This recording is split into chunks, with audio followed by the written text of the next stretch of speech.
it's like you're better off paying, which I hate to do, but you're better off paying for boosts on Facebook or, boosts anywhere so that you actually get in front of your fans' eyes, whereas they're suppressing your ability to reach them without that money, Hmm. which is foul. I feel like that has to be a crime in some world, but it's fine and dandy here. Oh man, we built up these companies. We Yeah, built yeah, them up. yes, We amassed, like, we gave them yeah, so much content. We brought our fans into this community. And then yeah, they say, nope. Now yeah, you pay us to talk right, to them. yeah, Fuck y'all. yeah, yeah, man. So foul. Yeah, I mean it's really incredible. And yeah, and everybody came and everybody says like I want to follow. Like every time Sage Francis posts something, I want to see I want to see Strange Famous Fridays. It's a thing. I want to see that. You know what I mean? And now just the ability for them to be like, yeah, no, and one of the things that's so crazy is when you actually if you follow their accounts, they'll tell you like you should, I would suggest people do, carousels and it's like, man, now you're telling me how to work for you. You know Mhm. what I'm saying? Like you're giving me insights because you've decided what you want what you want us to produce for you. Yeah. And press.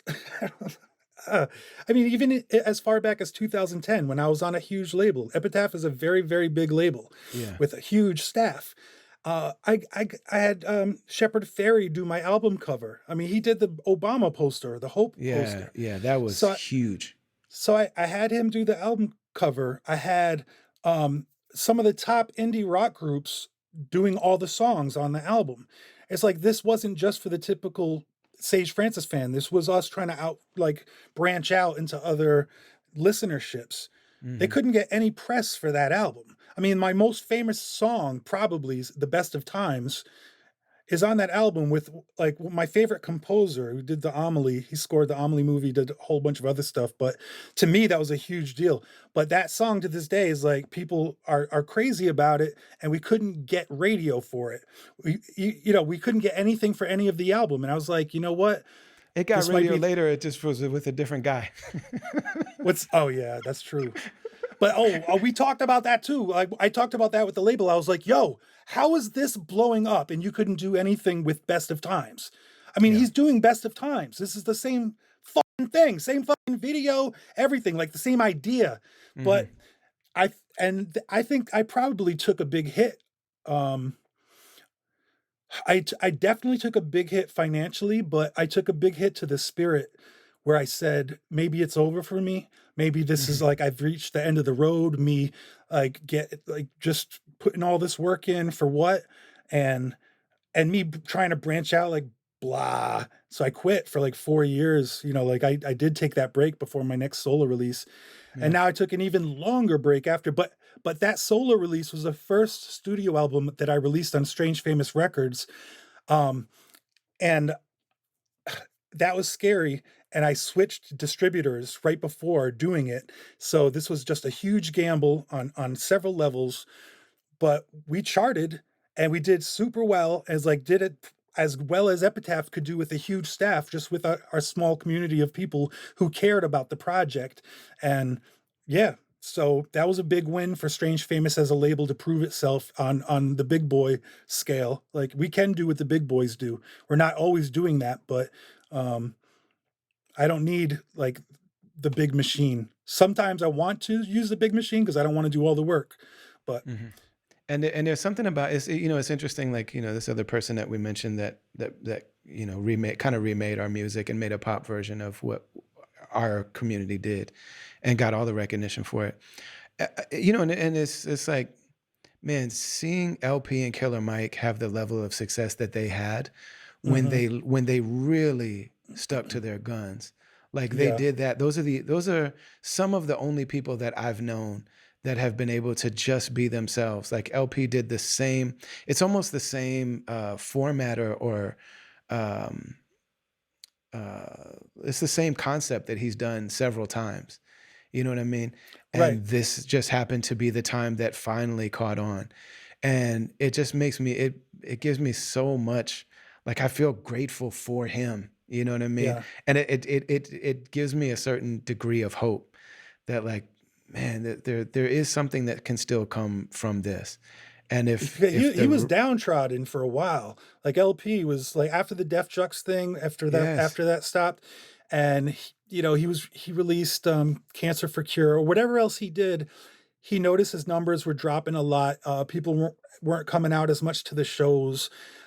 It got to a point actually where he was like, when he was on the East Coast in New England, the like ticket sales were really bad. And he was on tour with Killer Mike yeah, before Run the Jewels.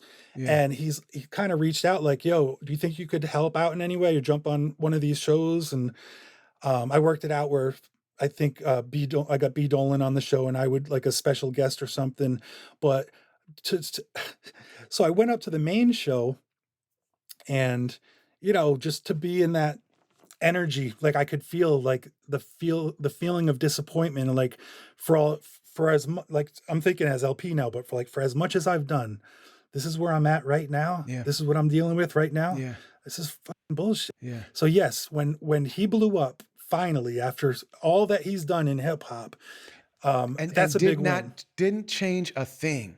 Yeah, he Like, didn't he do a didn't pop change his version of sound. himself. He updated. It's Yeah. like, that Gangstar record. We have formulas, we just update them. Like, he updated the formula, but the concept of it, like, to me, LP has always been so amazing with him saying, like, he links with like a street guy. And what he's showing is you might look at Vast Air or Killer Mike or Danny Brown or whoever, and you might think this guy is just a loose cannon. But what I know is that this person's actually a genius. And you may look at me like I'm just this nerdy dude and that I don't. But what we know is that I'm actually nice. My beats are dope. My beats are, they got this dusty sound to them. But like, I'm actually a soulful, dope MC. So I'm Yeah. not what you think I am, and he's not what you think. Neither one of us are limited in the ways. And when we're together, the context will bring that out. You'll see Mm, that like Vast Air is actually got some really poetic things to say. You know what I'm saying? And Killer Mike actually really has a voice that needs to be heard. And I belong in hip hop as LP. You know what I mean? right. It's like, man, he's been doing that same formula over and over and never didn't compromise a thing. Never did anything corny. He was never in a position where you're like, oh man, really? Like, that's the hairstyle now? Or like, you know what I mean? There was no questionable moment. It's like, man, that's the same ill dude. And he's not my best friend in the world, but I'm like, this is so dope, man. It's so amazing. My first demo, I was rocking over Company Flow beats Crazy. from '96. I was rapping over LP beats on my very first demo tape. Um, yeah, so I of course the lightning in a bottle that they captured, it's like you can't follow that formula. No one can be like, all right, now you got to do what Run the Jewels did. Like you can't do it. Yeah. So I'm very proud of him. I'm excited that it was even possible, and it's a big, like, very rare win for a dude like that. And in the back of my mind, I'm also happy to know that I'm not a hater. Mm. I have zero jealousy. I'm so happy. You know what I mean? So it's Yeah, like, I'm I've not a hater. definitely yeah. It literally is like, if people do something corny, I'm judgmental of the corniness. You know what I Yeah. mean? And that's because it's corny. It's judgment worthy.